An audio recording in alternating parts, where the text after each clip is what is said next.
জীবনে যতদিন শুক্রবার পাবেন চারটা আমল করতে ভুল করবেন না।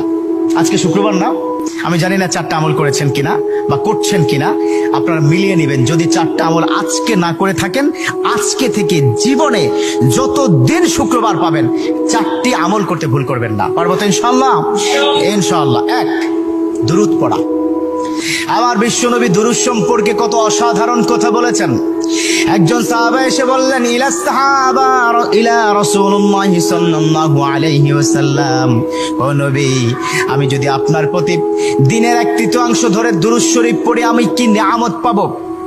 বিশ্বনবী বললেন, তুমি যদি দিনের এক তৃতীয়াংশ ধরে আমার প্রতি দুরূদ শরীফ পড়ো তোমার জন্য বিশাল উপকার হবে, আরো বাড়িয়ে পড়লে তোমার জন্য আরো ভালো হবে। সাহাবা মহা খুশি হয়ে গেলেন, ইয়া রাসূলুল্লাহ, আমি দিনের অর্ধেক সময় জুড়ে যদি আপনার প্রতি দুরূদ শরীফ পড়ি তাহলে কি হবে? বিশ্বনবী বললেন, এটা বিশাল শুভ সংবাদ তোমার জন্য, তার চাইতে আরো বাড়িয়ে পড়লে তোমার জন্য আরো ভালো। সুবহানাল্লাহ। বিশ্বনবীর কথা আবেগতাড়িত হয়ে সাহাবা বললেন, ও নবী, আমি পুরো 24 ঘন্টার যখনই সময় পাবো তখনই যদি আপনার প্রতি দুরূদ শরীফ আমি পড়তে পারি গো নবী। আমার নবী মুচকি এসে বললেন, তাই যদি হয়, ওয়া কানা মাই ফিল জান্নাহ, ও আমার সাহাবা, তুমি যদি 24 ঘন্টা ধরে যখন সুযোগ পাও তখনই দুরূদ শরীফ পড়ো, তুমি আমার সাথে আল্লাহর জান্নাতে যাবে। সুবহানাল্লাহ।